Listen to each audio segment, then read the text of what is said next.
I'd like to discuss today the concept of how fear influences our biology.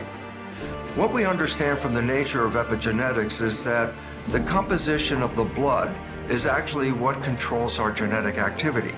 That the composition of that blood, the chemistry of it, is based on the perceptions that we hold in our mind. And when we start to hold a perception of fear, we release different chemistry in the blood to prepare us to protect ourselves from the fear that we believe is going to affect us. So I go, well, what happens? I say, when we hold a picture of fear, one of the things that happens is we start to get mobilized to get our body to respond to that fear. And most of us know that mobilization is related to the adrenal system, the fight or flight system built into our body. So I say, well, what happens physiologically when we're experiencing fear in our mind? And the answer is the brain releases elements such as stress hormones as cortisol and norepinephrine, as well as agents that affect the immune system such as histamine or cytokines. I go, so what is the collective response of the chemistry of fear in the blood? And the answer is it redirects the flow of energy in our body. Understand this, that the blood is controlling the energy because that's where all the nutrients and the resources are. And normally, when we're not in fear, the blood is more or less concentrated in our viscera, the organs that actually help the body grow and repair itself and maintain itself. So the blood energy is now being used to maintain our biology. However, if we live in fear, such as the old concept of being chased by a saber-toothed tiger, the question is, where do you want the blood? Well, since the adrenal system helps us in fight or flight, the adrenal system is going to redirect the blood flow into the arms and legs because those are the organs that we use to escape the fear. So the first thing that happens when fear is present in our mind is that the stress hormones go in the blood. They actually cause the blood vessels in the gut to shut down. Why? Because we don't need to use the energy to grow and maintain the body when we're chased by that tiger. When the blood vessels in the gut squeeze shut, the blood is now forced to the arms and legs, which are necessary for the fight or flight response. And it's interesting because in a state of fear, some people experience what are called butterflies in the stomach. That butterflies in the stomach is the physiological consequence of the stress hormones causing the blood vessels to squeeze shut in the gut, pushing the blood to the arms and legs, and that's where we need the energy of the system.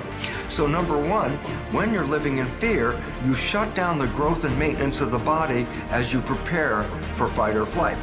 Number two, there's another effect as well, and that is when fear hormones are put in the body, again, we want to conserve all the energy possible to run away from that tiger. So we shut down any mechanism that is not necessary in a fight or flight response. This is particularly important in regard to the immune system. The immune system is like an internal adrenal system. The immune system protects me from threats on the inside. The immune system uses a lot of energy, as you well know, because if you've ever been sick, you realize how little energy you have. You may not even have enough energy to get out of bed. So the significance here is important. When the stress hormones are released in the body to conserve the energy for fight or flight, the stress hormones shut down the immune system. And this is very vital because the usage of that energy by the immune system is so high it would interfere with the fight or flight response. So a significant aspect is this. Not only do we redirect the flow of blood away from the viscera, which maintains our body, we also inhibit the immune system, which is protecting the interior of our body. Now, if it's just a run away from a saber-toothed tiger 10 minutes and you escape the tiger, then the system can return to normal. But what happens in chronic fear, the fear of life of every day that we're not being supported? The answer is this, then chronically we are shutting down the maintenance of the body, which opens us up to infections and inflammations and all other problems. And while we're open to those infections, guess what? We also now shut down the immune system, which is protecting us from those infections. So when I say we shut down the growth of the maintenance of the body, we shut down the immune system, for a 10-minute escape from a tiger, no problem. But in today's world, stress is not 10 minutes, it's 24/7, 365. What is the consequence of a long duration of living in fear? And the answer is the body starts to become sick and starts to fall apart. It now turns out that stress, the problem that fear generates, stress, is responsible for up to 90% of all disease.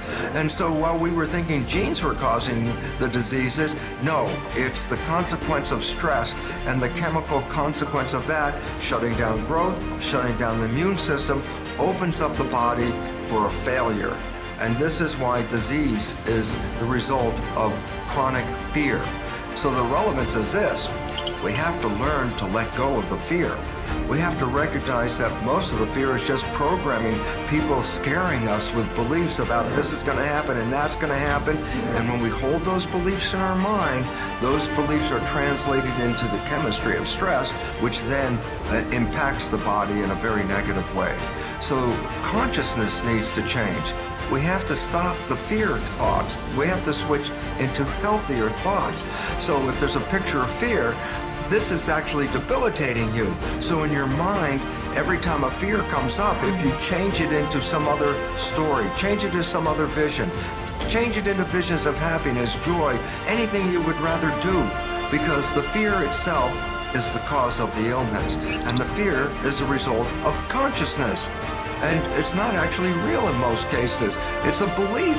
And if we change that belief surrounding the fear, we are then empowered to return back to a healthy, vital system where the blood is flowing back into the viscera, maintaining us, and the inhibitions on the immune system are stopped. And in this process, we can then have a life of full health and happiness, especially when you recognize that over 90% of the diseases facing this planet are all coming from fear. It's up to us. We can change the fear. You consciously must redirect that fear and change it by replacing it with thoughts of love, happiness, joy, health, and all those wonderful visions, because in that mindset, the chemistry will actually enhance your vitality. It's chronic fear chemistry itself that is the cause of the problem. Change your mind, you change the chemistry, and therefore you become empowered to survive and thrive.